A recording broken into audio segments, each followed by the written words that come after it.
Are you ready?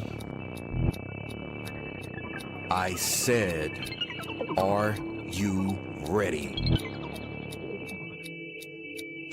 You are listening to Voice of the Fans Sportscast, brought to you by none other than the voices of the fans. Discussing football, basketball, news, trending topics. The one-stop shop for all things sports. Voice of the Fans Sportscast. Hosted by none other than Ben Swift Reynolds, Taylor Gatwood, 100% RC, Professor Damian Flowers, and Tyler Wright.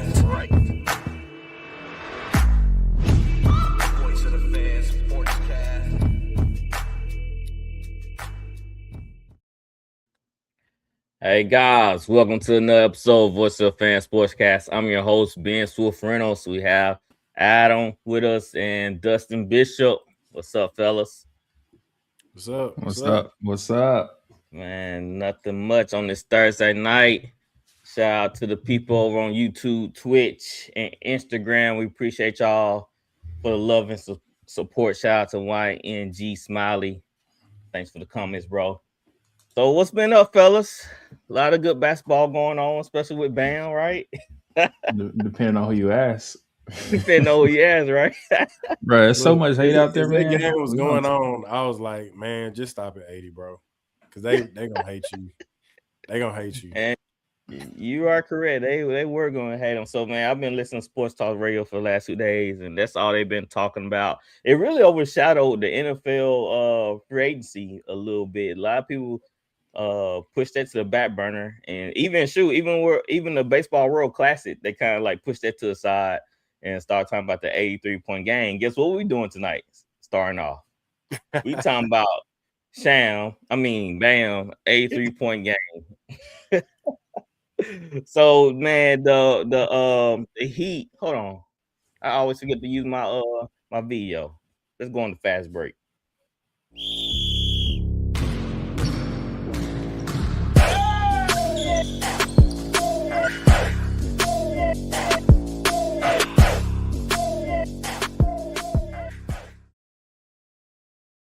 Hey, so Tuesday night, the Heat played against the Wizards, and they beat them 150 to 129. Bam went off and showed out, and he scored 83 points that game. So, everybody like, oh, dang, he scored 83, man. He passed Kobe, he's second place. So, but that's not the tell the story. The tell the story of how he got to 83. That is what have people talking. So, did any of y'all watch the game? No, I didn't watch it. I didn't watch like till the very end. Yeah. No, I was watching some of the Spurs game and they cut to that game. Like they stopped the Spurs. Well, they didn't stop the Spurs game, but stopped the coverage to cover some of this game. Because the Spurs game was going on, it was real good. And they were like, Bam's at 83. I saw it in the chat. And I'm just like, oh, shoot. Because I was mad too, because like it overshadowed Wemby dropping 39 and tying his in-game record for 3-pointers. Like he played really good. Yeah, exactly. So a lot of people weren't watching the Heat and Wizards. So a lot of people didn't see that performance building up that led to the 83. And so that's why I asked that question. Because I want to see did I sure didn't watch it. I know I was trying to see, did y'all watch it? So I caught some of the highlights. But with that being said, since you know the overall performance of what happened in that game, Dustin, what do you think about Bam 83-point game? Is it legit or is it fraudulent? I'm kind of in the middle, to be honest. To score 83 on any level, is impressive. It'd be hard for you to go score 83 out at the YMCA Rec League, even with the same amount of time. It's so scoring 83 is still, impressive. but in the manner he scored it, it felt kind of forced because like the game wasn't, especially towards the end, the game wasn't even close. He was having one heck of a game in the beginning. I think what he have like 40 something 31 in the first quarter. First. So I mean, he was playing well. But I think the hate is undeserved. I mean, he didn't decide to keep himself in the game. He didn't decide to keep fouling himself. He wasn't calling fouls on himself. He was just doing, what he's supposed to do as a basketball player. And just happened to score 83. Now, if I were him, based on the manner that I got 83 and the fact that like they were blowing them out by the fourth quarter, and then it's to watch the Wizards, so it doesn't have as much weight to it, especially because they're clearly tanking. I mean, I don't even know if Anthony Davis is ever going to even. I don't even know if he's even been in that facility. You don't even know what it looked like. You can't even find the building. And I think Trae Young, I don't know what Trae. I don't think Trae Young really wants to play for him either. I think he's just happy to be out of Atlanta, to be honest with you. So I think the hate is a little much, but I can also see why. But yeah, I think he should have probably stopped it. Probably like 77. Like I think he should have. Like if I was him, I would have went ahead and passed Luka. But I would have stopped short of Kobe. At least in the game. Yeah, that's cause a lot of people bring up the 43 free throws. Let's go to the chat real quick before I talk. Vioff in Canada, shout out to our partners in Canada. He said a lot of irrelevant people trashing Bam just so they can get mentioned on sports shows. Then he said, Who would watch the Heat and Wizards on purpose? LOL. Tell me about it. So a lot of people like to bring up they shot 43 free throws, and that would made up not a good majority, but added a good bit of change to his points. So Adam, with them the teammates fouling on purpose, found the Wizard players on purpose, them missing free throws on purpose. Do you feel like this is legit 83? I mean, it's 83 points. What does the stat sheet say? I mean, that's what I'm rocking with. Like, people can say whatever they want, but it's funny how I just find it funny that like everybody who's hating, ain't none of them ever did it before. So how they gonna tell us how it's supposed to look? Right. How do you want it to look? And to Adam's point, if it was that easy to score 83 on the Wizards, then why ain't everybody doing it? Yeah, that's the whole point. Like, you can criticize all you want, right? Because it's not natural to score that many points. It's a lot of energy. It's a lot of forced shots. I mean, look at Kobe's last game. Like, that was probably one of my favorite games of Kobe to watch, but that was a terrible actual game for him. What did he shoot from the floor? He shot like 60. He shot like 20 for 60 from the field. It was horrible. Yeah, it was horrible, but it was amazing to watch because he was just shooting the ball, right? And so like, I'm not gonna kill the man for it. And like, really, now the story is the hate. It's not even about the 83-point game. It's about the hate, and that's the sad part about it. Bam didn't do nothing wrong. Nothing. That's why Bam should, in my opinion, to save Bam, from getting trashed, he shouldn't pass Kobe. He should have tied him. Kobe would have said, keep shooting it. Yeah, Kobe would have said keep shooting, but this is not about Kobe. This, 90, yeah. Yeah, but I feel like that since he passed, I think it's not him scoring 83, it's who he passed. I agree.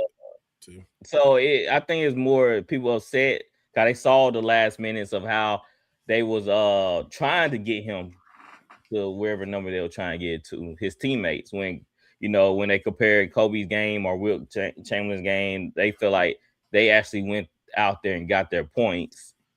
Besides, Bam did get his points, but closer to the end, they kind of gave him an extra boost to get up there. So I think that what more people are mad about is who he passed and how many free throws he took.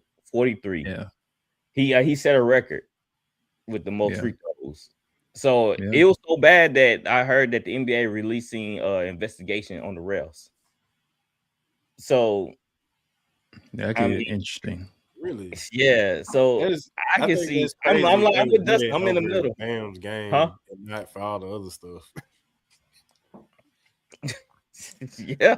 I So mean, if it's 43 free throws, like, so is he still getting gotta fouled make or is them, he right? not? Is he? Well, Yeah. no, it's not even that. Is he getting fouled or is he not? Like, what is the Wizards doing to fouling him that much? What are y'all doing? Well, the Wizards, yeah, that's true. Like, why you found that man in the meantime? Like they said, maybe they blowing the whistle.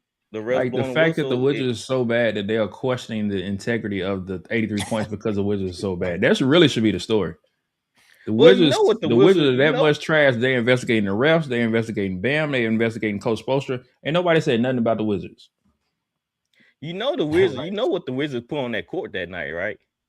I think they were all guys that around age of 21 and 20 or something like that. Like guys that haven't been in the league long at all. Yeah, I'll be and the honest. Heat didn't have any other Outside of starters on Trae their team. Young and Anthony Davis, I don't even know who played for the Wizards. To be honest. I feel you on that. Randy said Wilt scored 100 when goaltending wasn't a thing, right? I can't speak on that. I don't know for sure off the top of my head. I don't think anybody knows what happened. They could But have a lot of people just said no felt video manufactured. Nobody knows. Yeah, there's no video evidence. No So like you of said, it. but we got video. What's to make it so bad? We got video evidence of Bam doing his thing. But like I said, I think it's what happened at the end. It just looked very, very manufactured. And I'm with Dustin. I'm in the middle. I'm like, yeah. I mean, that's you still putting the ball through the hoop, but you kind of got extra boost to get where you need to get to. It's just because the game wasn't good. It's like all y'all saying valid facts. Like I can't dispute nothing of what y'all saying. I don't necessarily gotta disagree, but I'm saying the hate is placed in the wrong place from Bam's standpoint. Yeah. You can't put an asterisk on a performance. If you're gonna put an asterisk on it, you really just gotta do some penalty to the Wizards or something like that. Because we blaming everything but them.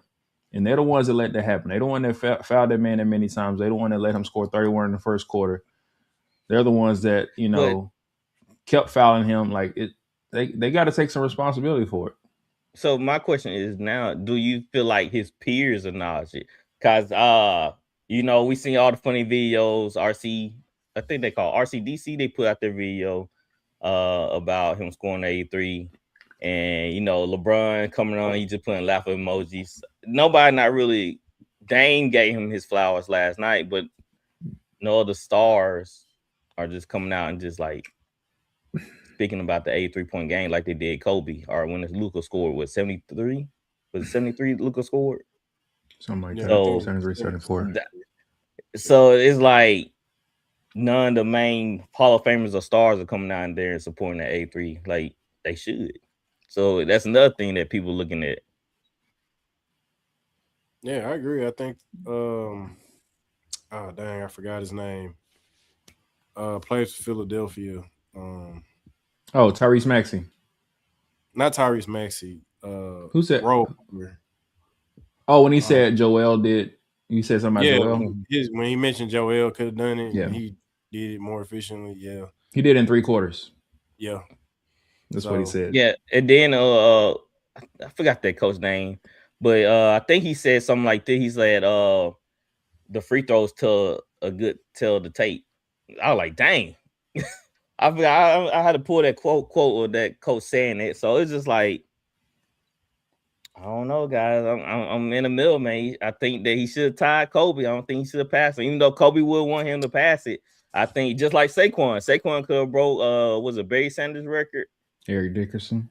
Eric Dickerson record, but he sat out. He didn't play that game because first of all, the Eagles already clinched a playoff spot. So he didn't need to play the game, but everybody wanted him to play to go get their record. But he sat out. He like, nah, that's not important. Like, I don't care about that. So I think that a lot of people like they would have more respect if he was just tied it more than trying to manufacture it to break it. Yeah. I just think it's crazy to see a stat line that says 40. How many minutes? I don't know how many minutes did he play.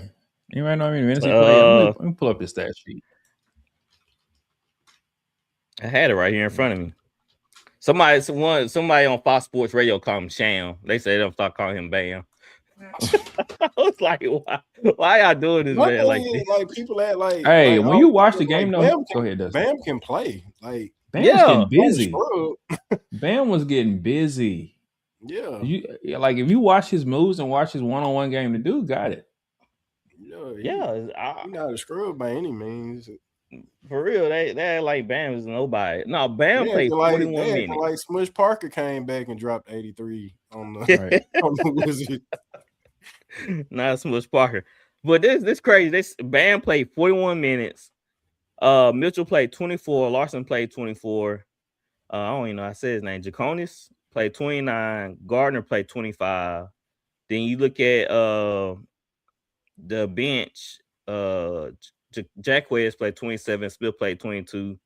So on 18. So it's just like he playing almost 20 more minutes than everybody on that team. Yeah, that's crazy. Yeah. I don't know, guys. I don't know. I'm in the middle, man. So shout out to Bam for getting it done. You still got to put the ball in the hoop, but in my opinion, I wouldn't. If it was me in that situation, and y'all guys, like if Dustin and Adam, y'all help me get 23. Adam missing his shots on purpose. Shoot, Ben, shoot the ball. I shoot it, but you know what I'm saying. Y'all foul the Wizard players to slow down the time, so we can have more time on the clock. Whatever you need to break the record, bro. I'm on your team, man. I got you. If I got to trip somebody, I'm gonna do it. I got you, man. Yeah, well, you're gonna get that record. Right there. If I got something to say about it, you're gonna get that record. So, man, bam. I know y'all saw that video. Jason Tatum. Jason Tatum, like, man, it should be me. They making fun of Jason Tatum. It should be me to break the record. man. Why are they doing JT like that? Jason Tatum is a funny dude, man. He is. So, man, I was looking at the playoff seeding right now in the NBA. Right now, the Hawks and the Hornets are looking on the outside. The Hawks are 1 game back of Philadelphia, and hold on. The NBA playoffs, they extended to 2 more teams, or is what's they call it? I'm talking about playing. It's the play-in teams. The play-in teams is 8. Yeah, it's like 8 teams. I think you have top 6, top 6, 7 go, and then there's 2 play-in teams. Yeah, so it's the top 7 or top 6 are locked in. 7 only has to beat one game to go. 8, 9, and 10 have to win 2 games essentially to get in. Yeah. So right now, the Hawks and Charlotte are in the playoff at 9-10. Do y'all see either one of teams securing wherever last spot available for the playoffs? I don't see the Hawks. I can see Charlotte pulling off an upset, maybe. They're a dangerous team. I don't see them. Yeah. I don't think they have the discipline to be a contender threat, but they're a team I wouldn't want to face like the first round just because they're young. They're playing, they've been playing decent. And LaMelo can go off, and then they got that kid from Duke who shoots it extremely well. So they're a dangerous team to get, especially like during the play-in where all they got to win is like games. They're dangerous. So I give them the best shot out of between them and the Hawks. Yeah, Ball, he been playing lights out. He been playing a lot better now, and like you said, they scary because they can score the ball, and they get up down the court, man. They run you out the gym now. So the Hornets, they looking good. They looking good. I wouldn't be surprised if they squeeze in there. What you think, Adam? I think they want to get in more than the Hawks do. I mean, I think the Hawks' organization they're going on a different path. Now I checked the CBS Sports. I was looking at the CBS Sports odds, and they got the Hornets at a 50 to 57% chance of making it. And then the Hornets at 50 to 57%, and then the Hawks at 37 to 42%. So to your point, Dustin, like the Hornets definitely got a better shot at getting in. And I would agree with that. I mean, Does any of them really? Does it really matter? Because any of them gonna get past the first round? No. So I don't think it really matters. But I mean, the Hornets be more entertaining for a series for sure. Right. For Detroit, Well, they'll be entertaining. I like to see Hornets in Detroit. Well, at least that'll be the right step for the NBA to try and get some of these teams that have been down bad into the playoffs, and it'll be a good look for the franchise, especially the Hornets, to make the playoffs. Randy said, "I'm getting nervous." What you say? I said they're gonna show up. Their fans are gonna show up for the playoffs too in North Carolina. Randy said, "I'm getting nervous with Raptors in 7th place now. I think they could get 4th in the East." What y'all think about the Raptors? I mean, I'm not high on the Raptors. I'm not gonna lie to you. That was a lot of silence. I mean, I was gonna say I used to, as somebody who had high hopes for BI. He was supposed to be the second coming of KD. He's kind of disappointed me as a player overall. He's decent, but he's not. I think that's gonna trouble the Raptors with him just not having a high enough ceiling. Yeah, I agree. He said, Randy said, "I used to like you, Dustin." Hey, Randy, soon you asked that question about the Raptors, I saw it in his face. He was like, I don't know, man. Let's move on. We'll talk about I actually was a decent fan. Well, I'm not gonna say I don't dislike the Raptors. The only time I disliked the Raptors was when they had number 2. That's all the time I disliked. I already knew. That's why I said number 2. Number 2. Man, you can't even address the man by his name. He's like Skip Bayless over there. So, hey, I got into an argument with my coworker about this. All right, so he said he'll take Kawhi now over JT Tatum. So what are you smoking? Yeah. For what? For what? For what? Like a game? A series? He said he'll take a regular season game. Now.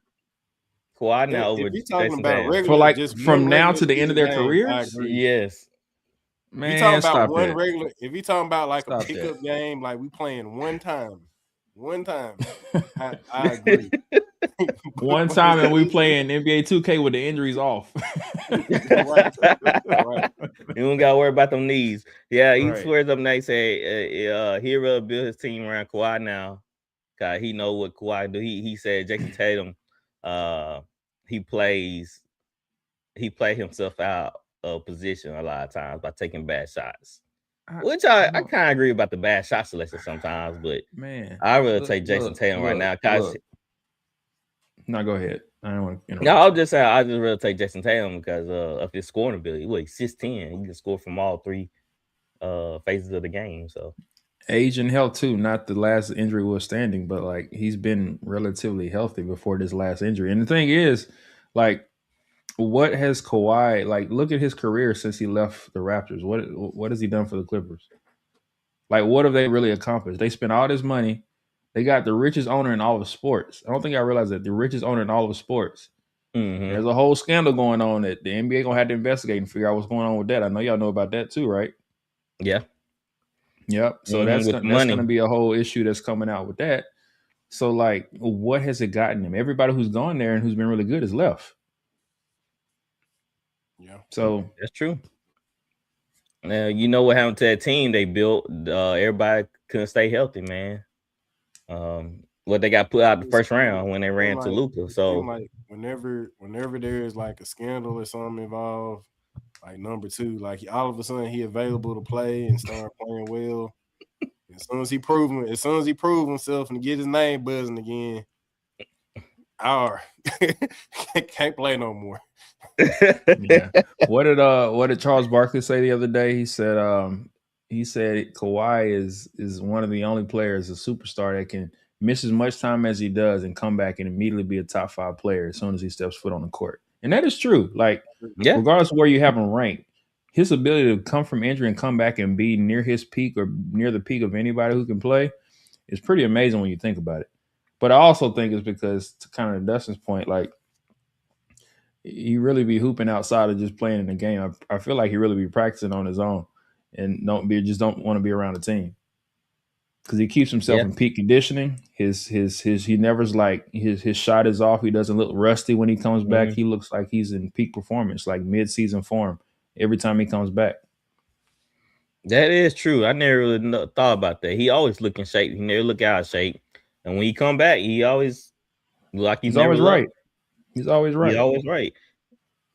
Because he had a good game last night. He had 45 last night. Yeah. He played really good game. And they beat the Timberwolves. Overshadow, I think he had 45, and I think Ant had 30 something. Yeah, Ant had 36. Yeah. So I like it. I like he just down on JT. We even had this discussion: who you rather have, Jaylen Brown or Jason Tatum? Man, there was one point I would have said Jason Tatum, like hands down. Yeah, that's tough. Now that's a tough question. Yeah, I'm honestly not sure. I'd throw it up in the air because Jaylen Brown. He brings defense to the table, and he's tough. He attacks the basket hard, and he take quality shots. Then with JT, he got a lot of skill, man. He's height, he can shoot the three, he creates his own shot. So it's just like, do you want an offensive prowess type player, or you want an all around? I feel like Jaylen Brown is more all around type player than Tatum. I just hate Tatum's shot selection sometimes. When he was playing against the Spurs a couple of nights ago, he kept shooting the three. I'm like, why you keep taking that step back three and like he was clanking it? It wasn't even close. I'll say that step back three, Jason Tatum, it gets on my nerves. And to Draymond Green's point, like he told Jason Tatum one time, like he settles too much. Like, bro, you're 6'10", go to the basket. Now, against the Spurs, I can totally I'd probably be doing nothing but step back. I ain't going down there. Right. I ain't going down there at all. You ain't have to go down there mid-range, man. Dang, Remby on. I ain't going close. I ain't going down there either. Man, have you seen ain't going down there either. You see him block? You see him block that dude the other day on his toes? We about to jump. He did this. If you man, within free bro, throw you line, cannot get him in foul trouble. At a goal, you were in trouble. Like, so you tell me. So you remember what Derrick White did to Wemby? He got what 3 or 4 shots over Wemby, close range. He also got blocked very badly too.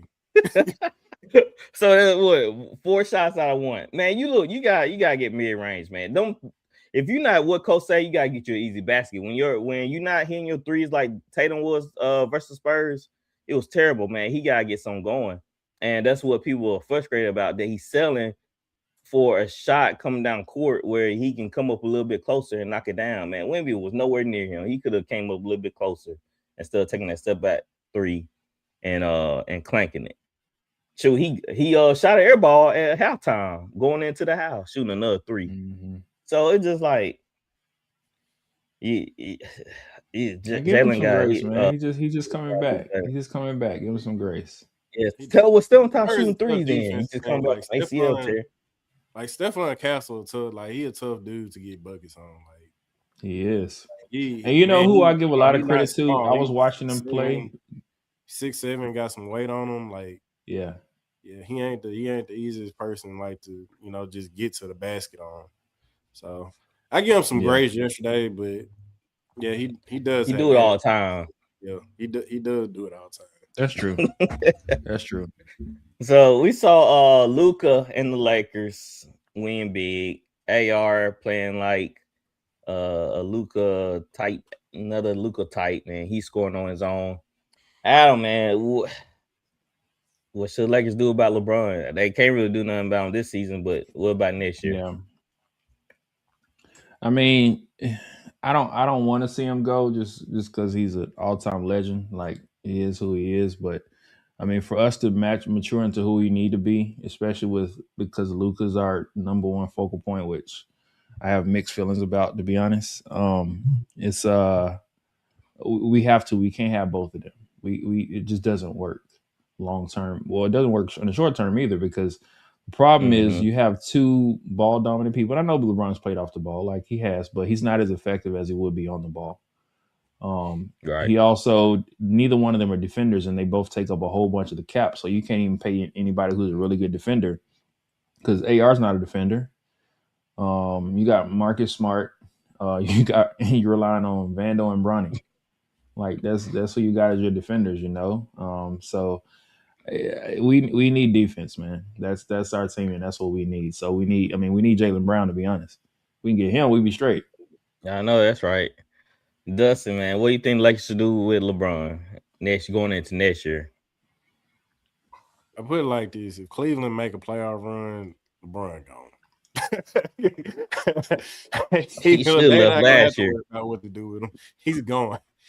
He probably gonna take Bronny with him. Like he's gone. I'm sure the owner of the Cleveland Cavaliers, I forgot his name, but I'm pretty sure he already in there. I'm pretty sure he's looking for a landing spot for that dude. What's his name? Jalen Tyson or something. Mm-hmm. Yeah. Mm-hmm. Yeah, I'm pretty sure they already trying to make deals for him behind the scenes. So if Brian go there, you know they're getting rid of him because his comments. So why they couldn't send LeBron to Cleveland this year? I mean, what they gave no trade clause. Garland. Yeah. He has a no trade clause. He has to agree to it. He should agree to that to go to Cleveland. Cause look at Harden, like he's available versus the Bulls. He's playing tonight. Yeah, so like the Clippers were able to get Garland, right, for Harden. Mm-hmm.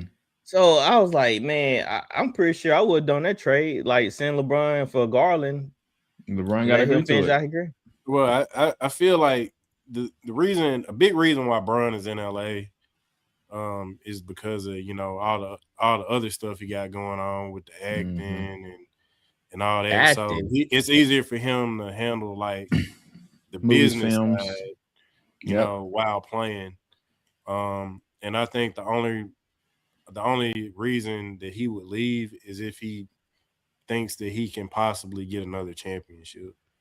And the way Cleveland is playing right now, and kind of the storyline that would contribute to his GOAT aspirations, I think that he'd be willing to go back there, with James Harden and Donovan Mitchell there right now, and with how they're playing. So it'd be interesting to see.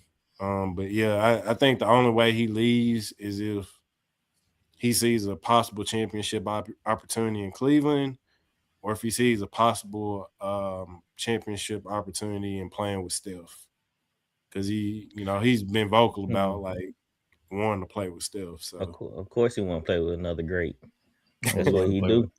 That's what he do. Bro, I would love to play with Steph, man. So with the Steph coming, I'm glad you brought that up. We see how the Warriors are set up right now. They kind of up and down. Then when Andrew Curry's out, 4 games? Do y'all think the Warriors should be looking to blow something up? Not trading Curry, but maybe getting rid of Draymond. I don't know. Y'all saw that clip yesterday of Draymond. They already messed up their future by keeping Draymond. Draymond literally hit the dude in the head with a basketball yesterday. I don't know. Y'all saw. I might have to show y'all the clip. No, I didn't see it. I had to show y'all the clip. But answer that question. I don't transfer it over and I'll play it for y'all. Not track. I don't know. Maybe they do need a tracker. I don't know. What y'all think the Warriors? How can Warriors fix this? Try and make this team better and make it more competitive. We'll start with you, Adam. I don't really see a short-term fix. Hard part is with the way the salary cap works now and the whole second apron thing, like you're paying Draymond, you got to get rid of Draymond because you're paying him too much. They're missing too many pieces. Like they're not that close. So there is no one answer. Like you can throw a whole bunch of scenarios that'll make them better because to be honest, they're just not overall. They're not a very good team. They're a young team. I think they're poorly put together to be a contender. I'm not gonna say poorly put together, but there's only a couple teams that can win, but they're just not set up to win. They've always had a length issue. I mean, they got Post, who's not very good. but they got size is an issue, which is always has been, and now it's just skill. Like they're just not as skilled as everybody else because everybody plays like they used to. Like they used to be the team that would pass around, shoot all these threes. Even I guess not as many as Houston or Phoenix at the time, but at the same time they were the ones that did all that. Now everybody plays like that, and they do it better. So like, I just think what they do, they're not a great defensive team anymore, and they're not a great offensive team anymore. So what do you do when you're missing all these different pieces? Like how do you correct that? You got to make a lot of make a lot of moves. You got to draft well, and you have to make some good free agent acquisitions. And I don't see that happening anytime soon.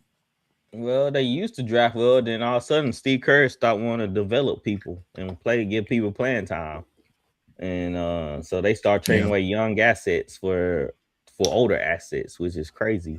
Dustin, what you think what they can do? I agree with Adam. It's no short-term fix. I mean, kind of when you have a great team for that long, and what they want four championships. Yeah, when you like, it's just gonna come to a point where it's gonna come to an end, and you just kind of just gotta ride it out. You kind of just gotta ride Stephen Curry's career out and wait till he retires, and because I mean, they're probably not gonna have championship aspirations at least for the next 5 to 10 years. So just keep Steph. He's gonna bring people into the arena to come see him play. Enjoy the experience again of watching him play. Because it'll be quite some time before we see somebody quite like him if we ever do. And then I think once that's over, I definitely probably get rid of Steve Kerr. I don't know. Last couple of years, I don't know what Steve Kerr. I don't know if it's that pain medication he's on for his back. I don't know. Yeah, his demeanor changed. I'm with you. He don't want to coach anymore. He don't want to coach anymore. I think he's done. I think he's burnt out too. Yeah, it's hard. It's hard to be that good for that long, right? To be that quick. Like he's used to. He came in and they won immediately. So for him to go and win like that, and then now have all these struggles and all these young guys that complain and doing all this other stuff. He's essentially an old man as a coach now. Like, and he's he's been with Mike. He's how many rings does this man have? Does this man got like 10 rings? 9. He up there with Phil. 9, 10. Well, he got 9 rings? Spurs. He got Spurs too. Yeah, he got 2 with the Spurs, or something like that. So 11, maybe 11. It's crazy. He got 4 with 3 with the Bulls. I think he got 3 with the Bulls. I think he got 2 with the Spurs. 5 and 4, 9. I think 9. Yep. Yeah. Jeez. Yeah. So here's the video I'm talking about Draymond. This is getting ridiculous. Oh.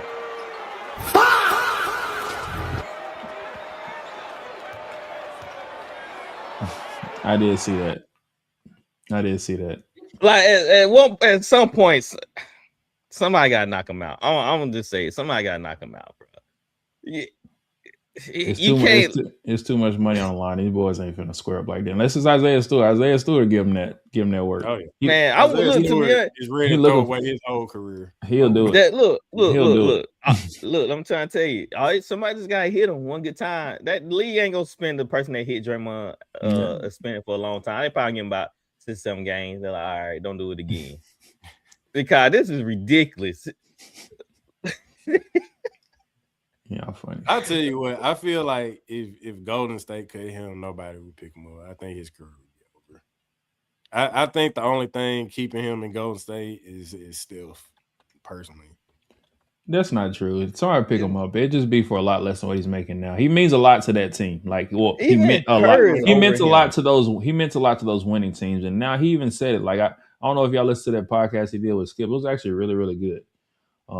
He did with Skip on his that live podcast they had during the All-Star break. Mm-hmm. It was really good, but he kind of just talked about it. He's like, I've changed a lot as a person. He went through therapy. No, he talked about it. He said he said I'm not actually that person, but he said I have to be because I'm not good enough to do it any other way. So I have to have that fire. And he'll be sometimes it goes over the edge. And he said, but I've learned, I've had to talk to somebody and they had to tell me where I was wrong. And he said, and sometimes what that looks is I don't have that same fire that I used to. So it doesn't come out as much, right? But I don't have that same fervor. So that works both ways. Yes, I'm better because I'm not, getting suspended like I used to, but also I can't get to the level that I used to get to because I can't take it there because I can't get too emotional, essentially. So it seemed like he's still emotional in that last clip. Like he didn't learn much. He was trying to throw the ball off the dude and get it, let it go out of bounds, but it hit him. You sure he threw that ball kind of high? Most time we throw it at the legs, Adam. Well, I mean, to Adam's point, Draymond, I mean, he's not necessarily the most coordinated either. Yeah, he swears. He said he put on his kids. He wasn't trying to kick Steven Adams, but I'm like, that's crazy. If you weren't trying to and you did that, your legs just did that naturally. That's insane. Yeah, you definitely uncoordinated to be in the NBA. That year he was on a tear. He was getting everybody that year. Everybody.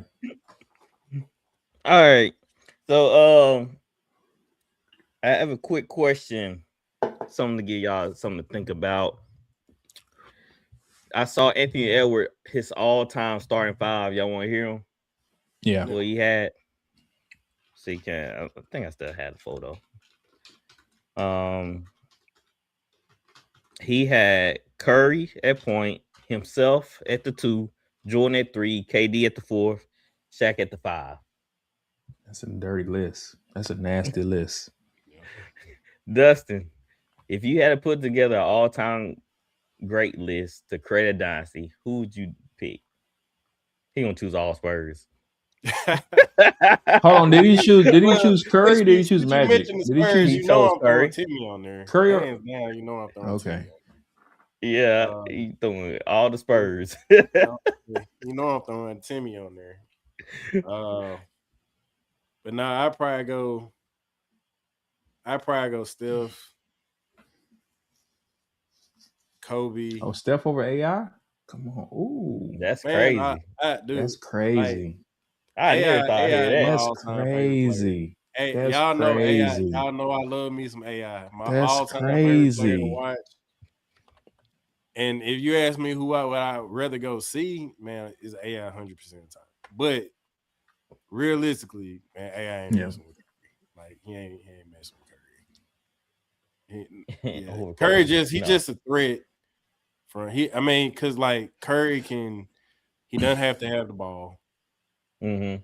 He can He's more dangerous when he doesn't. He's gonna make free throws. He shoots at a high percentage from everywhere on the floor. So I mean, he's just dangerous. So you have Curry at the point. Okay. MJ. Okay. At the 2. Kobe. At the 3. Okay. At the 4. Okay. Shaq. Tim Duncan and Shaq. Yeah. That's it. So that's your team you rolling with to start a dynasty with. To overrun. Okay. Starting 5. You didn't put Kawhi in there? You didn't put Kawhi in there nowhere? He's an honorable mention. He come off the bench. He's a assist man. Yeah, I know how I feel about number 2. I'm never letting that go. Never letting that go. What about you, Al? Who you have? Definitely going Steph. Steph is my current favorite player. I think I'm gonna go MJ. I'm gonna go. Man, hey, he right about that. Wemby coming up. Right. Wemby. I want to give me about 4 more years. He gonna be on there. Yeah, I agree with that. Yeah. Yeah, he might. I mean, he might. I'm replacing. I don't know Shaq. who we would take out, but he probably take out Shaq. He could take out KD. He could take out either one of them. Him and KD are interchangeable. Yeah. So I'll put. I really like Ant's list, but I put. What I said Curry. Steph, I said Curry. Then I said MJ, Jordan. I'm gonna go LeBron. I won't. Yeah, I'm gonna go LeBron. Because this is the thing. Well, I'll explain later. Go LeBron, and then I'll go power forward. I might have to go Tim. Tim Duncan. Tim might have to be on there. Yeah. I'm gonna have to go Tim. And then five, I'm going Shaq too. So yeah, I thought about this a good bit. Mine's gonna be a little bit unorthodox, but it's gonna work when y'all hear it. I'm putting Magic at the one. Going Kobe. Actually, no. Magic number one, right?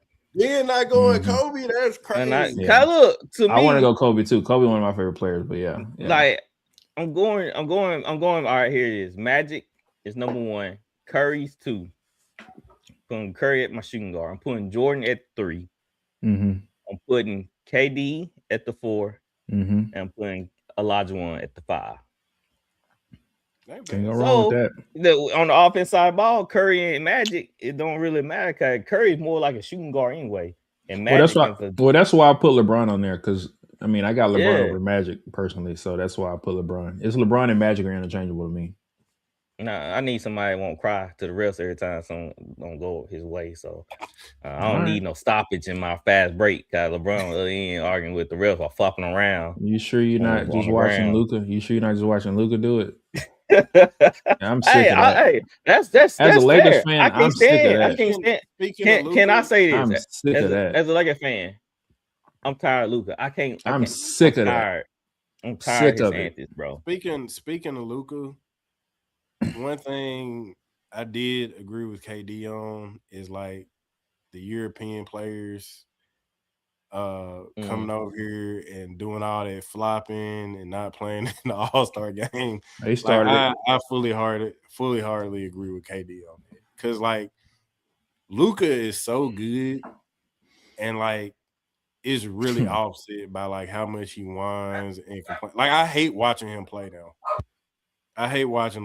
Like he plays like, dude, you can at least try. He don't even try. He don't even try. A little bit. He don't try, man. And that's why I keep saying, man, as a Lakers fan, that's why I'm not high on us, because we're gonna have a ceiling that we're gonna always top out at, because our best player is not a willing defender. You don't even got to be good. You got to try. Like, talk about your Spurs. De'Aaron Fox, I don't think he's a great defender, but I was watching that man fight over screens. Yeah, man was working his tail off to try to defend somebody. I want that. Curry does the same thing. That man is a willing defender. He ain't great. He gets picked on, but he's gonna try. And he's led the league in steals because he's trying. He's done that, I think, twice, because he plays good off-ball defense, right? Yeah, so that's why I'm getting tired. That's why I'm getting tired of Luka. He's not willing to play defense. He's always crying to the rails, even when it's just like a little like a little touch, and he's crying about it or fall to the ground. He just land on the ground, like get up. Like he always act like he hurt when he get fouled. He's like, he gets up and I guess I go play defense. That's why it's bad when you have LeBron and Luka doing the exact same thing. They try to like outdo each other, who can flop the best or cry by a foul the best. And that's I'm getting really tired. I love Luka, but I'm getting tired of that type of play. Cause how I play basketball, I know I'm not NBA All-Star, nothing like that, but I'm running gun. Like I ain't call my foul. I played through it. I got up and got back on defense. Whatever. I let the refs or coach handle that. Because sometimes if you complain or look at the refs, that leads to easy baskets on the other end. And I don't have time to worry about that. Yeah, I'm trying to win the game, so I ain't worrying about that. How many times we've seen Luka in the backcourt and they go into a fast break in the back, right? He's sitting there complaining. Like now you're playing 4-on-5. How does that work for winning basketball? We probably give up 6 to 10 points a game with Luka just complaining, which is crazy. Yeah. And teams target. I mean, they intentionally target. I would. They're setting screens to get him in an ISO situation, so they can score. That's bad, especially like when it comes to playoff basketball. That's a bad weakness to have. Yeah. And not give Bron some leeway just because like Miami Bron played defense. He definitely did. I mean, he made all defensive team. And people keep saying LeBron flopped, but LeBron's career has been so long. Like there was a time when he was flopping. It was popular. Everybody was flopping at that point in time, and LeBron was just the most popular one that was doing it. But honestly, has he been flopping that much? Like lately? Do y'all think he really been flopping that much over the last 8 years? Like, is that a thing? To me, if I just see it one time, I think he's flopping a lot. Latter years, but I mean, to be fair, it's latter years. It's fair. I mean,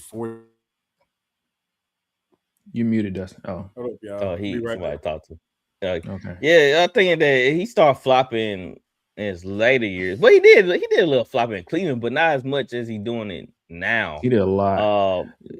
I think during his middle of his career from like 2011 to like 14, 15, 16, them prime flop years. And them prime flop years for the league. Like they were talking about this stuff on TV every day. But I don't see him flopping as much as he used to anymore. That's just my personal opinion. Well, when he's on the court, laying on court doing this, I mean, it's always gonna be stuck in your mind. Now, is he mellow?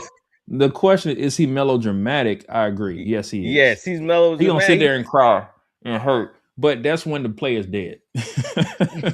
He ain't doing that while the play is going on. He ain't doing that while the play is going on. Nobody ain't checking on you, bro. Get up. Been playing long. Yeah, he showed know how to play hurt. He's very melodramatic. I'm not disagreeing with that at all. I don't disagree, but I'm talking about flopping to the point where like you take yourself out of a play. I don't see him doing that. Yeah, not taking himself. Luka taking himself out of play. LeBron flopped to draw the foul, which everybody we play sports. Of course, we flopped before. Dustin, he flopped before. I gave him a little nudge. He had like I punched him in the back. Yeah, we're not gonna need to go to you, Ben. We're not gonna need to go to you, Ben. Man, if I get scored on, I'm taking him out the game. Were you going when Ben pushed Bird out of bounds that day in practice? Were you there? I seem to remember that happening. I think I remember that happening. Hey, that was flopping. We had grade A flopping. I know Ben took great pride in his defense, and he did not like being scored on. Yeah, great pride in his defense. He's still wearing a sleeve right now. Look at him. Yeah, hey, I still wear my sleeve to work. Yep. Yeah, but these guys, y'all act like I'm hacking y'all. I mean, I'm just touching, man, like little hand checking. Y'all ain't never took one of John Chafer's knees to your thigh. Hey, that ain't flopping. That's pain. Doing the box out drills, that is pain. All right, Gatwood, you got to see me on court. You got to see me on court. Hey, but he had mentioned earlier, he said Jokic over Shaq. Let's talk about that. Let me read. Let's talk about that list. He has Steph, Jordan, Bron, KD, and Jokic. Hey, I ain't mad. That's a good topic. I can't get down with you. I can't get down with that, man. Like I like because Jokic, like what big man have he faced that's on the same level as Shaq, Hakeem, Tim Duncan, David Robinson. When we saw him play against EB and saw him play against AD, he got put to work. No, he was the man could not handle him.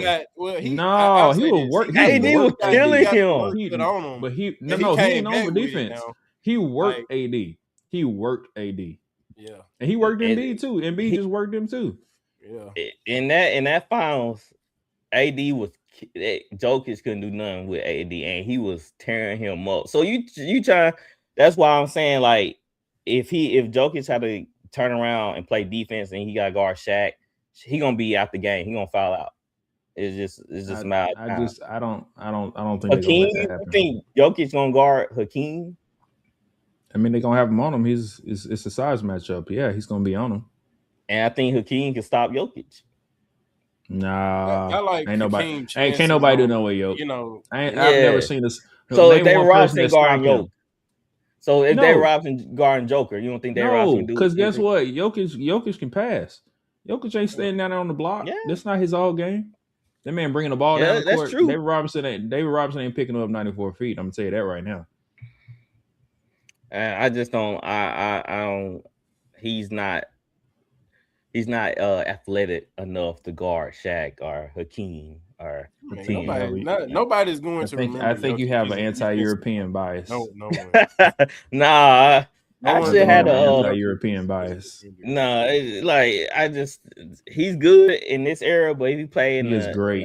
90s, He is great in any era. if you play in the 90s, that man will be great in any era. I ain't gonna say he gets some buckets. He gets some buckets. They on defense, but he gets some buckets. He'll be a liability on defense, and you starting an all dynasty team to go against other superstars.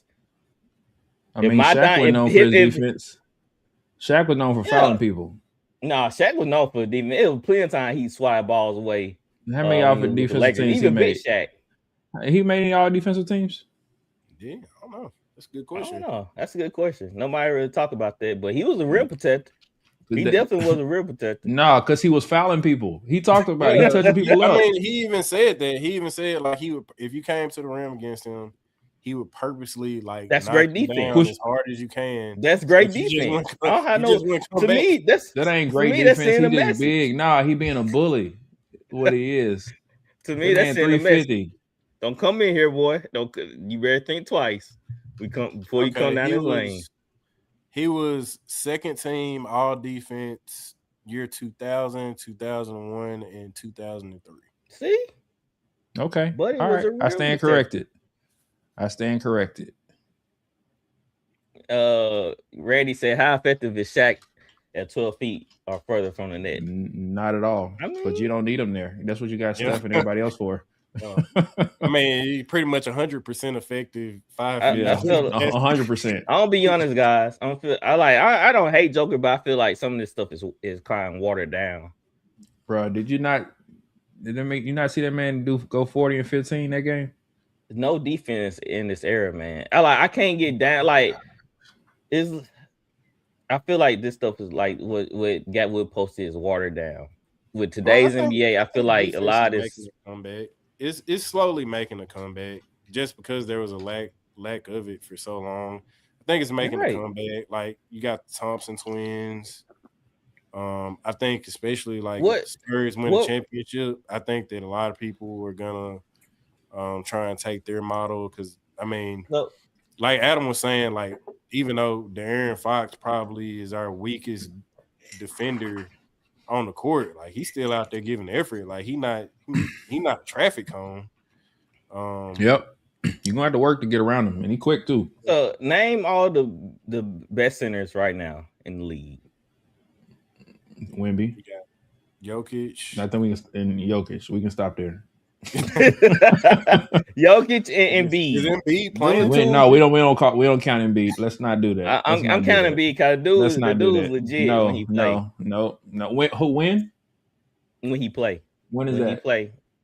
He played a week ago. He got hurt. Oh, yeah, that one game he played a week ago. He played like a week ago. Then he like, oh man, one game he played a week ago. He said I pulled something. Hey, he played in the Olympics and he played a week ago. Oh man, I don't even know what team he's supposed to play for. He played for the wrong country. We had a ton of greats though in the 90s and early 2000s at center.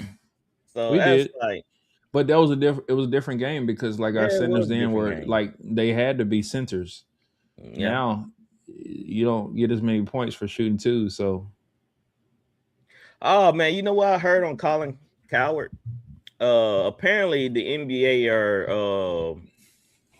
are doing some type of survey on how to improve the game. Mm-hmm. So one of them was they talking about how the 3-point shot is coming, like it could be the most effective shot because it's 3 points, right? Mm-hmm. Whereas now it's coming the most least effective shot because teams are shooting around 35% in 3-point percentage, which is terrible. Mm-hmm. So that means, Colin said they shooting about 52 bricks a game. So the NBA feel like the game is hurting right now. So they're trying to think of new ways to make the game more efficient, more what's the word I'm trying to use here? More fundamental. So one of the things that Colin put out there was to eliminate the corner three. So it'll push out the 3-point line back farther out to close to where he is now. So they think about Colin said they need to eliminate the corner three and push the 3-pointer out further. That way, the spacing, you have to make better shot selections because you can't really take that 3 ball where you want to. So you're going to take away an advantage because of somebody penetrated the defense and kicked it out to somebody in the corner. You're going to take that away. What is that? Well, they looking at the. You think they're not going to shoot it? You think they're not going to shoot it because they're taking it because it's open? I mean, I don't think pushing the 3-point line back. If anything, that's going to make them want to take it. Look at Steph. Steph said, "I'll shoot it from the other side." Go ahead. But they shoot. Teams are effective at about 35%. That's terrible. I think the stats say if you look at analytics, I think if you're at 35%, it's still more effective to shoot that shot. 35% is like the cutoff. If you shoot any below that, it's more effective to shoot more twos. But if you're at 35% and above, if you're effective at shooting about 33s a game. So it's a numbers thing. It's all analytics. It's math. Yeah, because this guy, I forgot his name. He's actually submitted eliminating the corner three. I think he's an NBA strategist, so he always crunching numbers and giving them to the NBA. Mm-hmm. And that was actually one of his solutions too, was to eliminate the corner three. I don't know how that works. So it basically make that a 2. So you're saying just make that a 2? But what I guess what is the goal though? So like you just be shooting lower percentage from 2. It's not like they're not going to shoot the shot. It just be a lower percentage from 2. Like basketball is still basketball at the end of the day. You're not going to change the game. You're going to change the points, but you're not changing the game. I think what they're trying to do is make it more, like I said, more efficient. You watch college ball, you see guys jack threes, but you see 3 passes or less pretty much. You see them running the system where they run at the time to get better shots or better matchups. So what we seeing with the NBA is I had a ball in my hand, I'm coming down, and you below the 3-point line, I'm jacking this mug up before you can get into your spacing. So they got to move the 3-point line back. Is that a solution they're talking about doing too? I think coaches need to just start letting these players do whatever and start actually playing some fundamental basketball because I don't know, you know what we taught, if you miss a 3, most of the time they turn into a fast break. So a lot of these teams are jacking up 3s and causing mismatches on the other end because they definitely not getting back. A lot of them guys don't even follow their own shot. You can't follow your shot in that situation because, to your point, if it's a long rebound, you better get back. Yeah, get back. And most of the guys don't even get back too. They just kind of like, hey, you pick them up. I see LeBron do all that time. Like, hey, you pick them up. Yeah, you pick them up. So now you got mismatch because you don't want to get your tail back, and you just telling your teammate, hey, you go pick them up. So getting back into your position. So that's they looking at the college game, how it's more effective and more the ratings are continuing to rise. Right now, we right up on March Madness, in 2 weeks or a week or something like that. And their ratings are through the roof right now. Yeah, they're in the conference right now, so their ratings are through the roof. And NBA looking at their ratings, they're like, we gotta do something because we watching NBA, MLB with the Baseball World Classic. They said over 1 million people. I can't even remember that number. It was a crazy number. How many people watched the Mexico and Italy game? And yeah, they said a lot of views. I wish I just can't get off on time to watch the games. And then we saw college football. College football ratings are always through the roof. NFL ratings are always through the roof. And right now, the NBA is trying to find a solution where they talking about eliminating 3-point line, cutting off 10 to 15 games to try to figure out how to put a better product on the court. Randy said they could widen the court and push the 3-point line back. Then you're gonna allow more spacing for driving. That's gonna fix the problem. What's that? I mean, if you widen the court, what that does solve for. If y'all ever been like, I'm sure y'all have, but when you go to an actual NBA game, like it looks bigger on TV, but when you out down there in person, especially near the court, like with them tall dudes down there, ain't no space down there. It's a whole lot of long arms, especially if everybody stick their arms out like this. There's not a whole lot of space on the court.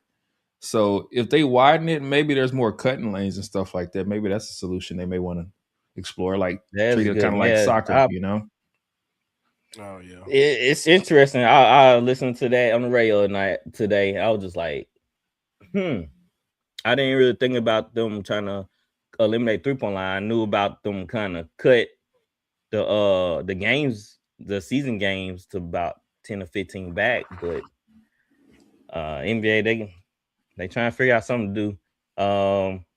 Randy said Pierce Lee wants to make players play down low more. Outside shooting game is more boring. Yes, like I said, who won't watch 52 bricks in a game? Nobody. It's bad for business when you just see guys not really running off and they just chunking shots like it's a YMCA game or open run AAU game or something. Yeah.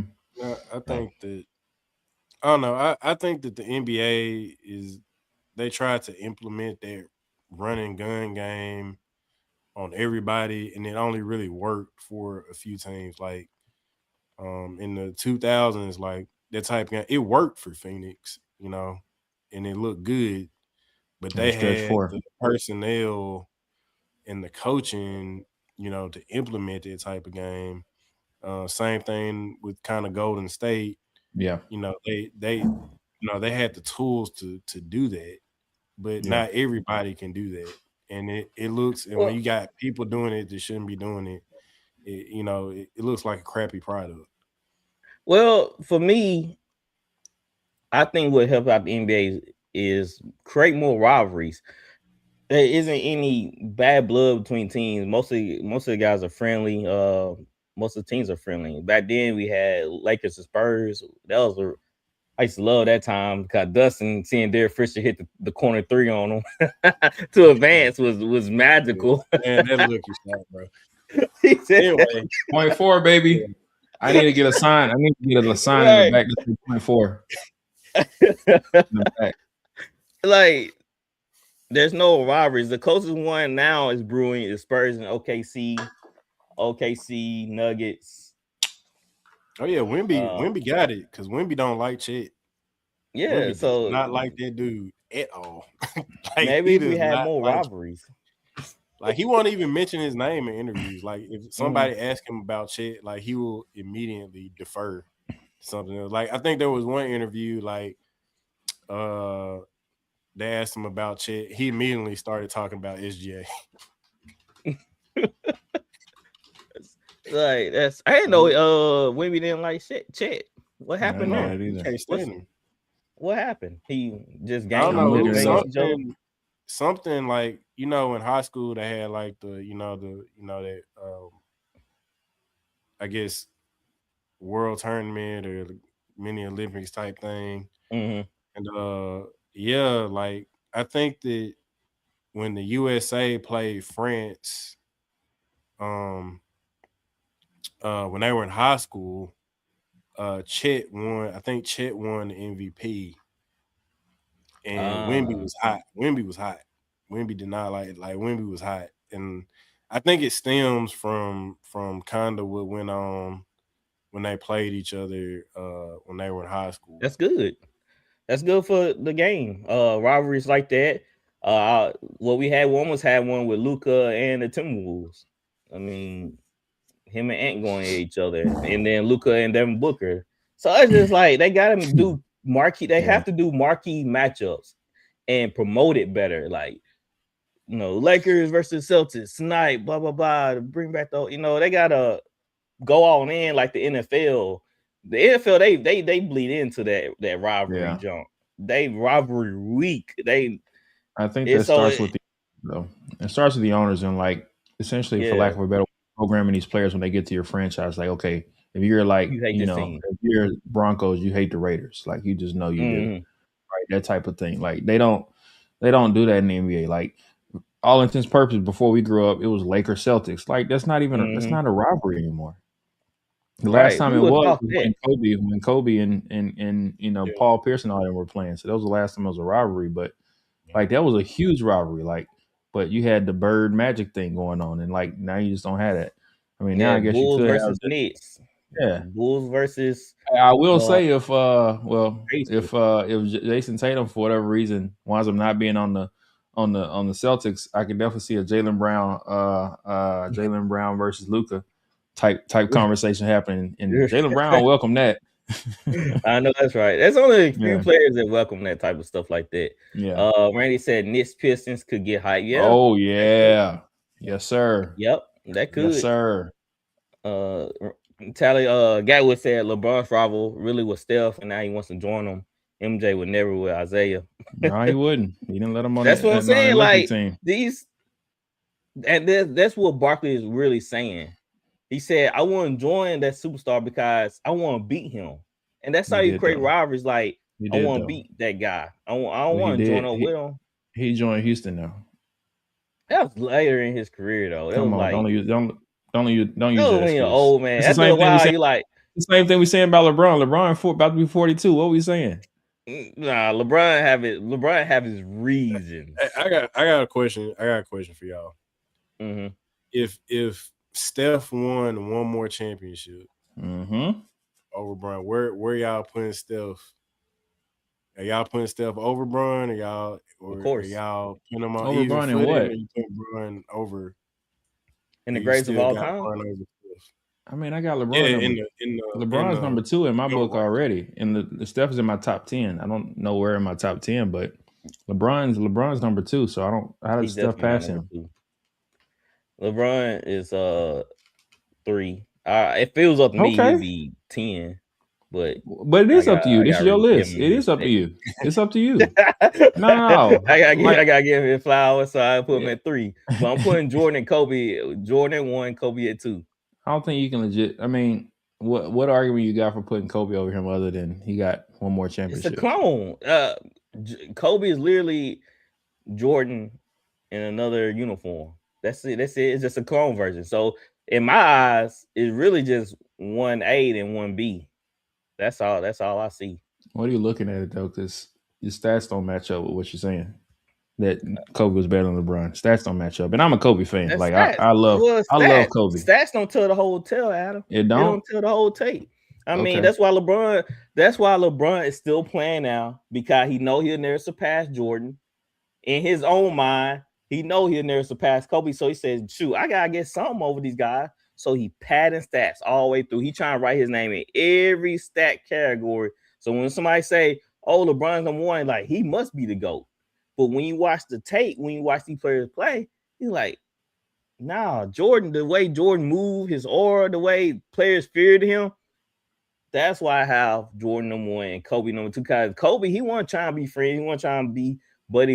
He was going out there to put a dagger in your heart and take over these games. LeBron, he just like, made a chips lay where they fall type of guy, And he just didn't have a killer attitude for me. And just it's just always the pandering. Like he always like patting himself on the back. Who come out and say I'm the king and say I'm the best player in the world?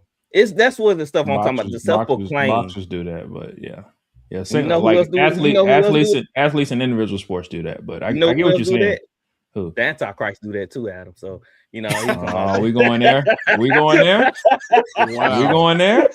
Wow. Hey, you know what? The Antichrist is also somebody that is going to unify the world. LeBron currently ain't unifying this podcast. Yeah, so. You're right there. So hey, LeBron gets you off the list for the Antichrist. Golly, you sure ain't unifying the basketball world. That's for sure. But it's just the mentality, man. That's why Bron, I can't discredit Bron with what he's done for the game of basketball, what he's done in the game of basketball. Yeah. I mean, because he lived up to every expectation, every hype, and then some. The only argument, stat wise, you got to put him over Kobe.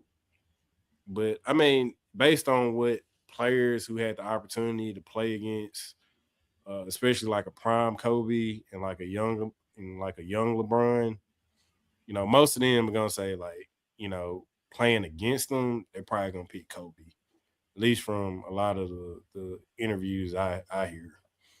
I mean, Bean gonna make you work as an individual, like if we were playing 1-on-1, it's Bean. Like that's what he gets off on. But LeBron is not thinking about beating you as his man. Like, and that honestly pisses a lot of people off. Like, even Ben, like he talks about killer mentality. He has it, but just not in the way that you want him to have it. He wants his team to beat your team. You want somebody like Kobe who's saying, no, I'm going to beat you. And LeBron honestly could care less about that. He don't care about that. And that upsets a lot of basketball purists. And I get it. It's just preference. It's what you like. People are like Jordan, for lack of a better term, like programmed everybody to like a certain type of player. And he passed if you like passive players. Yeah, exactly. And if you're not, going after it and taking the last shot every single time, or like saying, hey, I'm gonna take you one-on-one, like that's gonna piss a lot of people off. Like, for instance, when he went up against Kobe in the All-Star game, people keep talking about it. When Kobe slapped the floor and then LeBron passed the ball or whatever, like people that did it for a lot of people, like, oh no, LeBron ain't got it. Yeah. Because he didn't want to take that one-on-one challenge. And I get it, but you just gotta look at the overall game. It ain't about styles. Styles is your opinion. And that's why I have Magic. Facts, when I need facts. Well, I can't hate on him. Hurry him get them fats off my team so I can go back to love my Lakers. All right. So we spent a lot of time. We gotta get Luke off then. He's saying Ant is the best now. Yes, Ant is self-proclaiming himself the best. Ant gotta win a title. Oh no, man. He do all that talk. That's just two dudes. Yeah. One is SGA and one is Jokic. I don't know. And then Wemby coming right behind. So what in the world? Just announced LeBron will wear a patch. I can't say the word. Say it, Dustin. Yeah, there we go. He getting the most field goals all time. Oh, that is true. He is wearing some patch. I don't think that's fake. I think that's real, actually. Wow. I think that's actually was announced a minute ago. At least it was reported. Is his idea or the NBA's idea? It was probably him or Rich Paul idea. Yeah, it was. Yeah. See, that's what I'm saying. Yeah. I guarantee. Thank you, Randy. Thank you for sending me that. That's just adding more. I mean, he gonna politic now. He played he gonna politic. Yeah, that's for sure. LeBron knows how to politic. He tried to take Stephen A's job. So, man, that's all the NBA talk. Dust, you want to stick around? We're just gonna talk about this real quick with NFL. Before y'all switch over to the NFL, y'all think Stephen A. really gonna try and run for president? No, I hope not. No. He it gets him some views, but he keeps saying too, like, he ain't finna mess with his money. Like, the man he got a stupid contract. Yeah.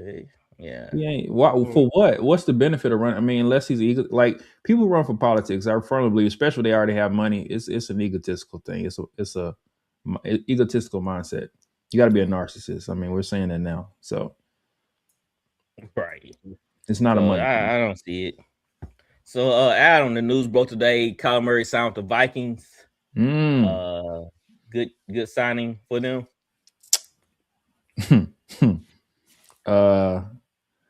I mean, no, because it's letting them know that JJ McCarthy ain't it, right? They're just basically they're just giving up on what they got, and I don't think anybody believes that Kyler Murray is going to be the answer. So I think it's more of illuminating what they're missing than what they actually are going to be. So it's yet to be determined. I think they'll obviously be better in the short term, but I think if the goal is to win the championship, you let Sam Darnold walk out the door. Yep, and he won the championship with Seattle. There you go. I'm kind of like, I can see this work. To be honest, I can see this working because Kevin O'Connell was a great offensive play caller and a head coach. Mm-hmm. So he's gonna put Kyler Murray in the right situation to succeed.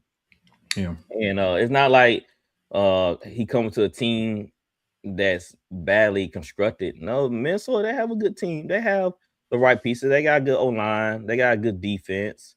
They got Jettas. Mm-hmm. So in all reality, he just gotta play within himself. He don't gotta do too much. I feel like in Arizona, they try to make him do everything. Yeah. And I think Kevin O'Connell can simplify the game for him and just like, hey, just hit your first read, just go through progression. We're gonna run the ball, which Kevin O'Connell like to do. And let's just get Justin Jefferson the football. We just think of ways to get him the football. So it can work, but it's in a tough division. The Kyler Murray, he just can't turn the ball over. Maybe he can't be that Sam Darnold type player for them. And it might work out. Who knows? Kyler Murray need this. He needs to stop playing Call of Duty and get back into the playbook. Yeah. If he's serious about football career, then he just need to lock in and go to work. But it can work out. But like I said, it just all depends on what they looking at. Taylor Gatwood said O'Connell gonna be great for Murray. It's a tough division, though. We have the Bears, Lions, Packers. No easy wins in that. No easy wins, man. So every game is going to count. And can Kyler make those games count? Can he take a game at a time and put them wins underneath his belt? He is a playoff quarterback. He took the Cardinals to the playoffs, I think, twice, I want to say. So it could definitely blossom into something if he can keep his head on straight. Man, the Max Crosby. Oh, go ahead. I was gonna say if he studies, he'll be good. He's got to study because, like you said, with those teams in this division, that's a gauntlet, man. That's tough. You got to play all of them twice. Detroit's gonna be pissed off because they missed the playoffs. They're gonna be look, this is the thing you got to consider too. Small quarterback, small hands. He playing in a cold weather division. That is true. He gonna have. There's only two of them that got domes. Chicago don't have a dome, and he's gonna have to go. To Green Bay don't have a dome. Green Bay. It's gonna be tough sledding for him for sure. He just can't be pulling no dust and coming up to the facility studying. He gotta be at home studying too. Now he gotta be at home studying. I think that's gonna do it. He gonna study. That's you want to go play. It's funny you say about Call of Duty because I would ask Dusty if you want to play Call of Duty. He's like, nah, man, I gotta study. Now he's different now. He know he gotta lock in now. He a big boy league. Yeah. That was him in college. That was him when we was in college together at State. Yeah, that man was studying all the time. That's still a big boy league college. He knew he's gonna mess around there. Yeah. I walk in, him and Shump be playing Call of Duty. Was it Modern Warfare 2? Yep. That's the life, man. Yes, sir. Adam be disgusted because certain people leave food and dishes out. Hello. Shots fired. Shots fired, man. It's like it bring back nightmares, man. Bro, I had to tell him I ain't your mama, man. I had to tell him I ain't your mama. You got to pick this up. You gonna have a problem. Yo, man, I couldn't do it. When I opened up that cabinet and I saw them onions and there was stuff growing on the onions and no. I'm good, man. And I walked out my room one day because I heard like some dishes clashing. I walk out, I see Adam just throwing plates with this disgusting look on it. Hey, man. No, not throwing plates. Bro, it was bad, bro. Just this disgusting look on his face. Just... my blood boiling thinking about it right now. Man, that's wild, man. Yeah, I'd probably the same way, man. Thank goodness none of my roommates was like that. The Max Crosby situation. What you think about that? You think the Ravens pulled the okie doke on Max? Or you think that they legit have reasons to rescind that contract offer? I mean, I think it's yet to be determined. I mean, what they say he felt his physical. I mean, that's the reports. Mm-hmm. So, I mean, he had a little cleanup. He has a meniscus issue that he had a little surgery on. And they probably did some imaging or some test or whatever. And they determined that he wasn't what he's supposed to do. And they tried to renegotiate. And the Raiders were like, nah, I want all of that. So, I don't know. It's weird. I don't know who to blame, to be honest. I think the Raiders is interesting and they just like, nah, we're gonna bring him back. And like I wonder what Max Crosby's head is at the end of the day. Like, did he want to leave or did he want to stay? I think he was probably in the middle. I think he was fed up with the organization, but he loved the Raider Nation. So it was kind of like a love-hate relationship. He wanted them to do better and bring in the right players, but you only can do so much when your organization's kind of not smart in that area of improving the team. But I heard that when they brought Max Crosby into the facility, whatever, showing around, they was already on the phone with Trey Henderson. So I feel like this was premeditated. I think they had buyer's remorse. That's what I'm feeling like. They saw the test results. I think they had buyer's remorse prior to the test results because the Raiders never really trade for guys, especially giving up 2 first rounders. And they thinking like, dang man, we getting up 2 first round. We lost a lot of players in free agency. So how we gonna fill in these gaps? And we give away no capital. Yeah. So they was like, man, let's bring in Trey Henderson. He just as good. He very productive. And I think when they saw the X-rays, I think it just it just showed them that we don't want to do this. So it made them back out of it. And now here we are. Max Crosby going back to the Raiders. So I think the Ravens they just like, nah, we'll change. They had to change of heart, you know what I'm saying? And they're like, we'll just send them back. Yeah. Maybe. It's supposed to Max Crosby because he was like they gave him a t-shirt, they showed him around the facility. You know, man, feel like a Raven, then all of a sudden they make him get a t-shirt back.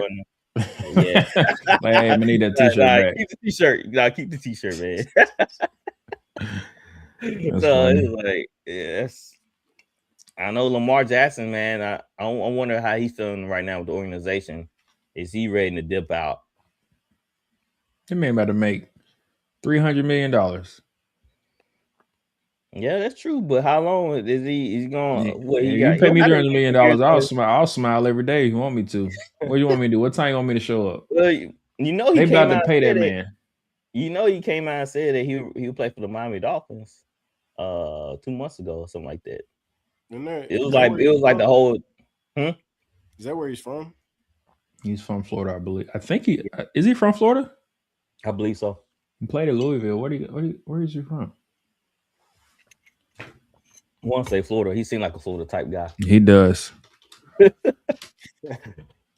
can look it up real. He fast because he fast and he got dreads. That's why. He got dreads. But yeah. Yep, he's from somewhere in Florida. Panama? Okay. No, Pompano Beach, Florida. Never heard of that. Pompano Beach? Yeah. Pompano Beach, yeah. So, yeah, Baltimore, man. Hope they made the right decision. So, Adam, what was your favorite pickup from free agency? Let's go there. Shoot, it would have been Max. It would have been Max. But I mean, I think Trey Henderson picking that up is a good consolation. Yeah. But who was that the Cowboys picked up? Rashad Gary. I thought that was good for them. I don't think it's great, but I don't think it was a slam dunk, but I thought that was a good pickup for them. I don't know who I thought was going to be the best because honestly, I was focused on the Max Crosby thing, and the rest of the other ones, like I didn't. None of them really just was like, oh yeah, this is amazing to me. All of them just kind of was like, yeah. What were your thoughts? Can I say my own team, the Saints, by getting Travis Etienne? I mean, I feel like that was a slam dunk. We was terrible in rushing last year. We were like 29th or something like that, and you saw what Etienne did for the Jaguars last year. It made him a very dangerous team, and he had over 10. I think he had over 10 plus touchdowns in total, receiving and rushing. He rushed over 1,000 yards, so it gave something to us. It gave us something that we were lacking, and also it's gonna take pressure off of Tyler Shuck to get things done. So I was very happy about that. I know there was a trade. No, it wasn't a trade, but Kenneth Walker to the Chiefs, I thought that was huge too.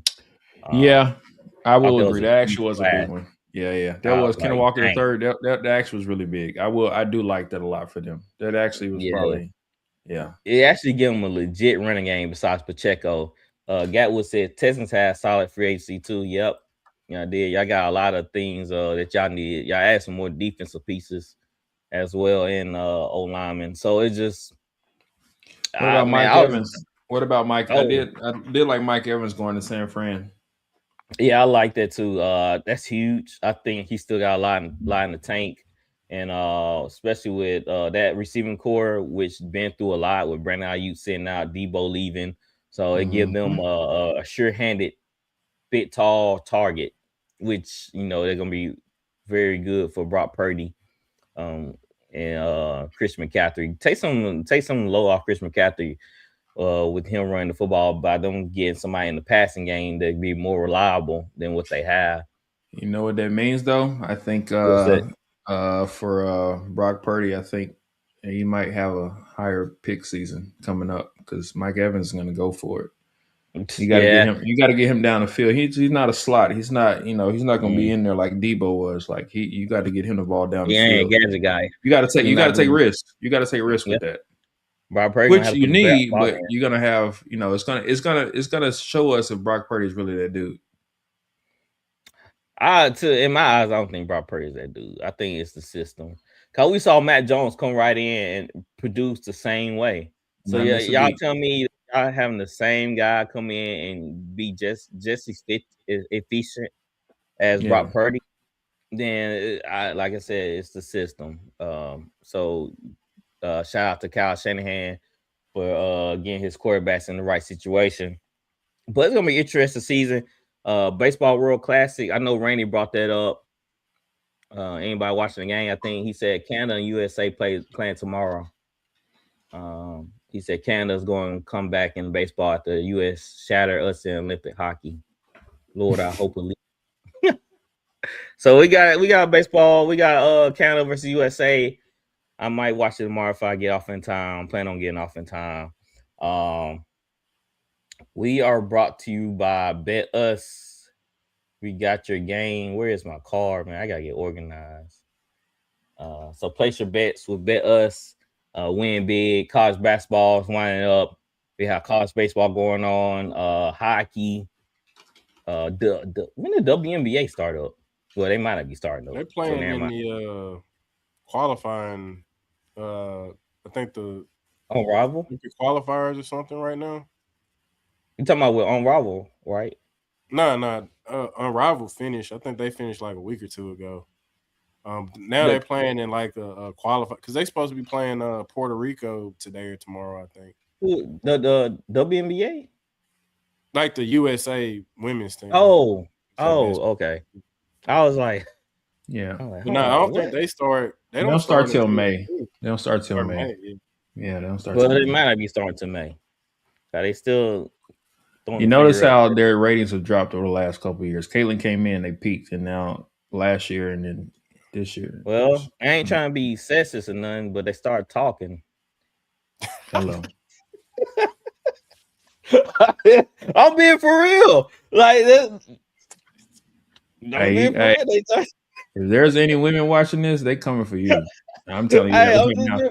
This man said, I ain't trying to be sexist, but they started talking. Yo, I know as soon as you said, I'm not trying to be. I'm not trying to be,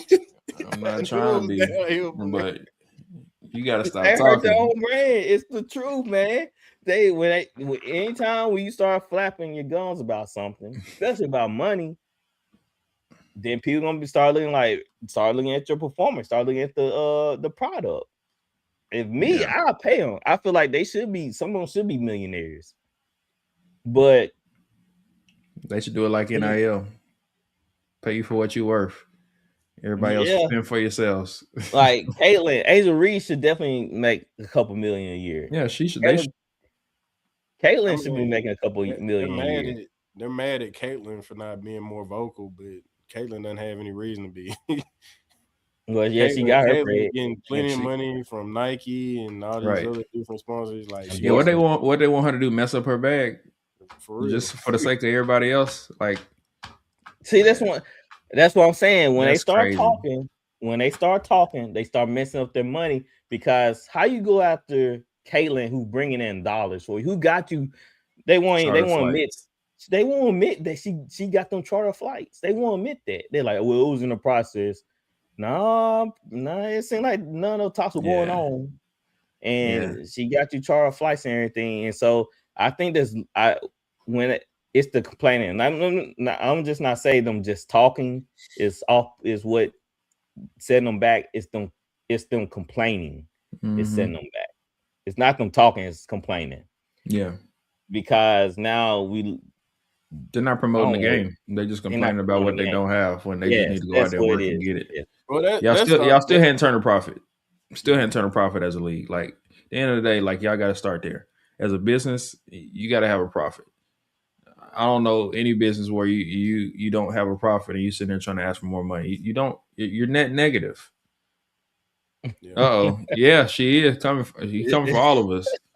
Is that quote? I keep seeing it pop up on my Facebook saying I'm not playing until we get paid more or something like that. That's a quote. See, that's what I'm saying. Yeah, I saw something like that. I'm not sure how real it is, but that seems like it's fake. Please tell me what's it's fake. Girl? It was a girl from Dallas Wings, right? What's her name? It started with S. Like it's what's her name? They had angels on. They had Angel's face on the picture. Oh. I don't know.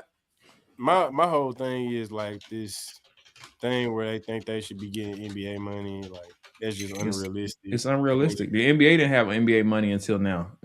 Right. Right. They weren't getting paid like that when the NBA first started. Yeah. So the big reason they do get paid like that is because of MJ, Bron, and TV Kobe. Contracts. Yeah. They killing their brand without knowing they're killing their brand. Cameron, I was about to say Cameron Diaz. Cameron Brink was talking about how her salary can't maintain her lifestyle. Mm-hmm.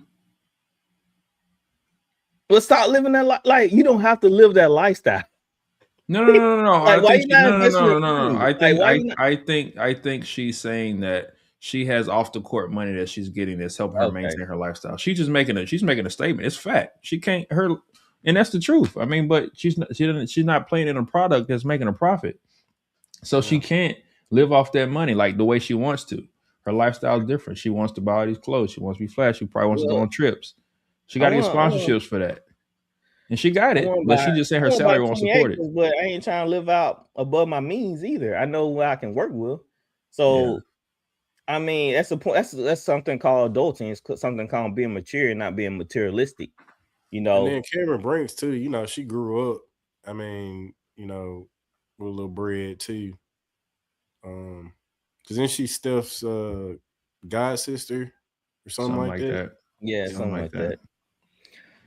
So who falls that your WNBA contract can't handle your lifestyle? Then change your lifestyle. It's just a business. There's a lot of people do it all the time. As a product, it's just not good enough. Yeah. That's what it is.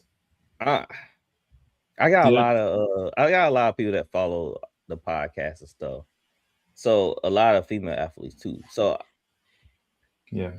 I feel them because they want to get noticed, they want to get seen, but at the same time, you gotta promote it. You gotta be as much as a fan of the NBA or NFL as your sport. You know, money just don't fall in your lap because you playing the game. Y'all need funds. No, you gotta go out there and promote it and get people going to the games. Like actually, I started watching WNFC football games. It's women tackling league to help promote them more, you know. So I stream them on YouTube and on Twitch because at Mississippi actually have a team. So I know I try to do my part and stream the games and let people know that there is a women football tackling league and everything like that. But at the same time, I can't do that's another thing. Like why they so mad at us? It's more men to watch the WNBA.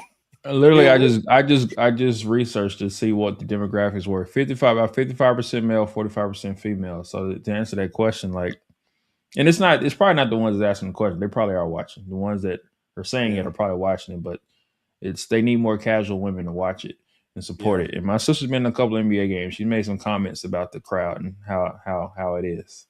So I'm gonna leave that at that. So, that's what I don't get. Cause I see more women support NFL. Like aggressively. Like it's all on their page. They're wearing jerseys. On their jersey, they talking about it, posting about it. I see more women talking about NBA, Major League Baseball, like thoroughly every day, more than some guys I follow. Sheer numbers, not percentage wise, but sheer numbers wise, yes. Yeah. So good luck to those women out there. We do support y'all. We want y'all to make it, man. We want y'all to make some money. Don't come for Dustin for saying what he said earlier. Oh, Dustin. He's a good man, Samantha. Oh, I see what you're doing. You talking about in the group message? Yeah, he's a good man. Oh man. Hey, what Linda say? Hey, watch what you say. I don't start telling that. Hey, watch your mouth. Hey. Look, that's Hollywood. That's Hollywood. That doesn't have anything. That is, man. You know, just I gotta give you a hard time. Dustin said, "Hey, make sure you tell me when we have some women in the group chat." That's funny. Oh man, Dustin out here being reckless. Out here being reckless. I just need to know the demographic of all who was in the. You know, you added so many people I didn't know. You know. He said, "Who is that?" He texted me to side. He said, "Who is that?" Right.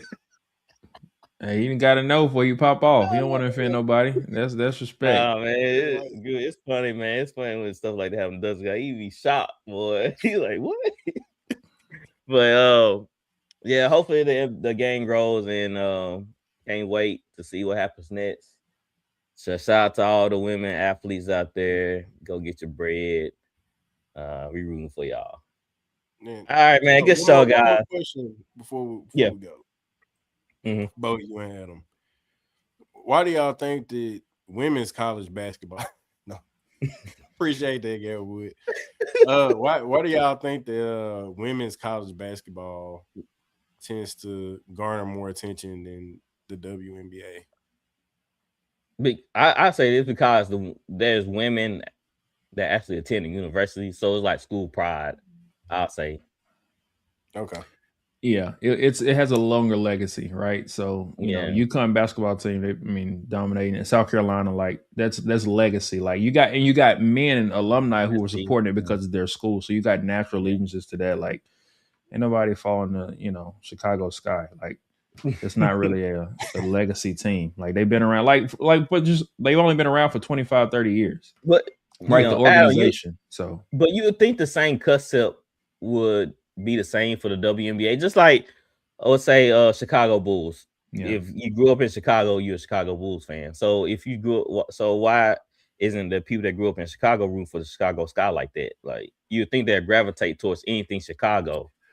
You might not be a part of that. That might not be a part of what you do, right? But when you go to that school, that's a part of what everybody who goes to that school has the ability to go. Everybody who's in Chicago don't have the ability to go to a game, you getting free too, don't you? You get in free, and then they promote around the school. Like the promotion at your institution is there. Like we know in Mississippi State, they had the basketball game and stuff like that. Like they would announce it all across campus. You would know when games were and stuff like that. They would give T-shirts out for stuff like this. Like it was a big thing because the community is so much smaller. When it's so big and you got so much going on, what if you don't care about basketball? But you might not care about basketball if you're at school, but you still know about the game going on because everybody else is talking about it. And it's really the only thing going on in school at that time. So, I think the natural allegiance to it, if you're allegiance to that school, even if you don't like there's a lot of people who are fans of their teams and will support the team and watch their team, but don't watch anybody else play. Yeah. And also, how about the WNBA be more proactive and let the teams set out free gear to people that come to the game? You put your name on a ticket and they send you some free gear for attending the game, just like a happy. They ain't got the money, man. They ain't got the money. They ain't got the money. Yeah, it always come back to that. I was gonna say it. I'm glad Dustin said it because that's what I was thinking. Give out a little basketball with Dallas Wings on it, something like. That costs money too. Yeah. They probably do that. They might give free T-shirts. They probably do because even in college sports, they don't make money either. But the hype is there. I remember when me and Dustin was in Mississippi State during the peak of college basketball there. Mm-hmm. Like when we had all them. Look, I went to the national championship game. We played in Dallas. I was there. I just graduated from grad school. I was there. Like that was amazing to watch. Went up against UConn. We beat UConn, and then we lost South Carolina in the championship. We lost to Angel Reese. Not Angel Reese. I'm sorry. We lost to what's her name? Damn, why am I missing it? What's her name? Did she play point guard? Bam's girl. Oh, Angel Wilson. Angel Wilson, yeah. No, she's a beast. Yeah, we lost to her. Like she's the reason we lost the championship.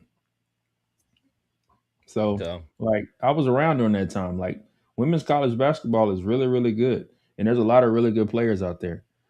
But it is. So, man, hopefully they get together by May. We'll see. All right, we went a little bit longer than we thought we should have, but it was a great show, man. Thank y'all for the support. Our partners in Canada, go follow them on YouTube.